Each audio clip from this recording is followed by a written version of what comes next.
হরে কৃষ্ণ। জয় জগৎগুরু শিল প্রভুপাদ কি জয়। পতিত পাবন গুরু মহারাজ কি জয়। সদ্য গৌর ভক্তবৃন্দগণ, তো আজকে হচ্ছে গৌরাঙ্গ মহাপ্রভুর শুভ আবির্ভাব তিথি, গোধূলি পর্যন্ত উপবাস। তো গৌরাঙ্গ মহাপ্রভু আজকের এই গোধূলির তিথিতে গৌরাঙ্গ মহাপ্রভুর শুভ আবির্ভাব হয়েছিল। গৌরাঙ্গ মহাপ্রভু হচ্ছে পতিত পাবন অর্থাৎ অধপতিত জীবদের উদ্ধার করার জন্য এই জগতে মহাপ্রভুর শুভ আবির্ভাব হয়েছিল। তো আজকের দিনটা এতই মহিমান্বিত এবং তাৎপর্য যে আমরা যে ভগবানকে ভালোবাসি তার বহিঃপ্রকাশ ঘটে ভগবানের সেবা করার মাধ্যমে। যেটা আমরা দেখতে পাই ভগবত ধামে একবার রাধা ঠাকুরানী কৃষ্ণকে বলেছিলেন যে আমরা তোমাকে ভালোবেসে যে আনন্দ পাই, একজন ভক্ত ভগবানকে ভালোবেসে যে আনন্দ পায় সেটা তুমি কিন্তু পাও না। তখন ভগবান চিন্তা করতে থাকেন কি আমি সেই আনন্দ পাই না, তাহলে আমি ভক্তরূপ ধারণ করে এই জগতে অবতীর্ণ হয়ে সেই আনন্দ আমি লাভ করব। তখন গৌরাঙ্গ মহাপ্রভু কি করলেন, তিনি তখন কৃষ্ণ গৌরাঙ্গ রূপে পৃথিবীতে অবতীর্ণ হলেন। এর জন্য বলে যেই গৌর সেই কৃষ্ণ সেই জগন্নাথ, যেই গৌর সেই কৃষ্ণ সেই জগন্নাথ। তো বলছে যেই গৌর সেই কৃষ্ণ সেই হলো জগন্নাথ। তো এই হচ্ছে ভগবানের মহিমা। তো আমরা যদি এই আজকে যদি গৌরাঙ্গ মহাপ্রভুর সেবা করে থাকি তাহলে মহাপ্রভুর কৃপা আশীর্বাদ আমাদের উপর বর্ষিত হবে। তো মহাপ্রভু ভক্ত কিভাবে ভগবানকে ভালোবাসবে, ভগবান ভক্তকে কিভাবে ভালোবাসবে বা ভক্ত ভগবানকে কিভাবে ভালোবাসবে তার বহিঃপ্রকাশই হলো এই গৌরাঙ্গ মহাপ্রভুর শুভ আবির্ভাব তিথি। তো গৌরাঙ্গ মহাপ্রভু এই জগ অবতীর্ণ হয়েছিলেন ভক্তরূপে তিনি অবতীর্ণ হয়েছিলেন কিভাবে ভগবানকে ভালোবাসত এই শিক্ষা দেওয়ার জন্য, এবং নিজে ভক্ত হয়েছিলেন ভগবানকে ভালোবাসার মাধ্যমে যে সুখ আনন্দ লাভ করা যায় সেই সুখ আনন্দ আস্বাদন করার জন্য ভগবান ভক্তরূপে ধারণ করেছিলেন এবং বলছিলেন যে তিনি সকলকে হরিনামে উদ্ধার করিবেন।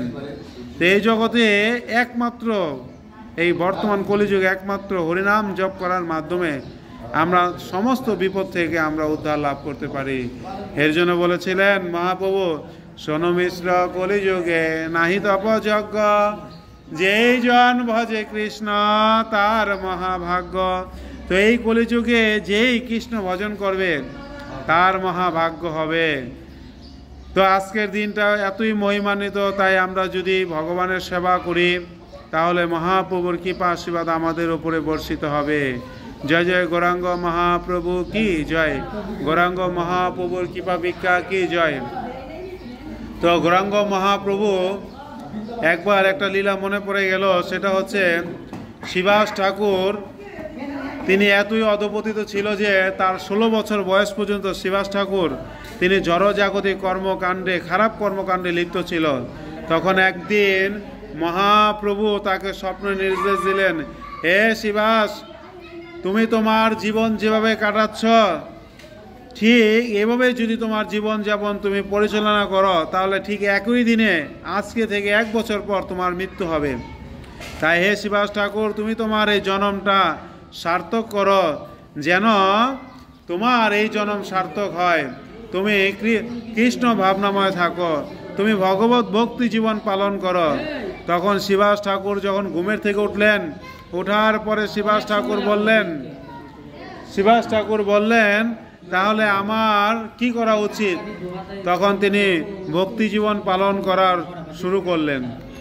তারপরে একদিন তিনি ভাগবতম কথা শ্রবণ করার সময় হঠাৎ তিনি অজ্ঞান হয়ে যায়, এবং অজ্ঞান হওয়ার পরে সবাই মনে করছে এই শ্রীবাস ঠাকুর তো মারা গেছে। এখন সত্যিকার হতে শ্রীবাস ঠাকুর তখন মারাই গিয়েছিল। তারপরে যখন তাকে শ্মশানে নিয়ে যাওয়া হয় সৎকার্য সম্পাদন করার জন্য, তখন হঠাৎ করে কে যেন শিবাস ঠাকুরকে অনেক জোরে একটা থাপ্পড় মারে। তারপরে শিবাস ঠাকুর সেই মৃত্যু থেকে তিনি জেগে ওঠেন। তখন এই দৃশ্য, এই ঘটনা দেখে গ্রামের সবাই অবাক হয়ে যায়, কি ব্যাপার, শিবাস ঠাকুর তো মারা গেছিল, সে কিভাবে বেঁচে উঠল? তখন এই তো মহিমা দেখে শিবাস ঠাকুর চিন্তা করলেন, আমি মৃত্যুর যাত্রা থেকে ফিরে এসেছি, তাই আমার এই জীবন আমি ভগবত সেবায় কাটিয়ে দিব। তখন এই শিবাস ঠাকুরদের গিয়ে হরিনাম হতো, অনেক মহিমা কীর্তন হতো। তখন একদিন শিবাস ঠাকুর গৌরাঙ্গ মহাপ্রভুকে বললেন, হে প্রভু, আপনি সবাইকে অকাতরে আপনার ভক্তদেরকে আপনি কৃষ্ণ প্রেম দান করছেন, সবাইকে আপনি কৃপা করছেন, তা আমাকে কৃপা করবেন না?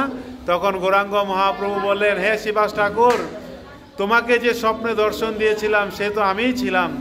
তোমাকে যে শ্মশান থেকে যে আমি থাপ্পড় দিয়ে মৃত্যুর হাত থেকে উঠালাম সেটা তো আমিই তো ছিলাম।